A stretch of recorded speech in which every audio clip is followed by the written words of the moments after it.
världen.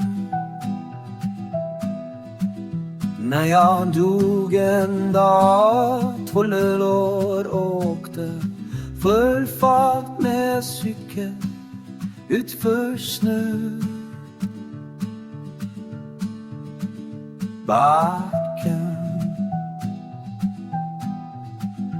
hamna upp och ner med kroppen, huvudet i snöcykeln, i benen upp mot himlen. Fick ingen luft, hörde alla skratta.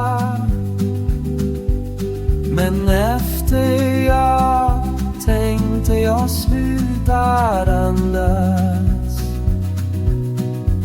så tog hon tag i mina ben, tror min bror men vet inte.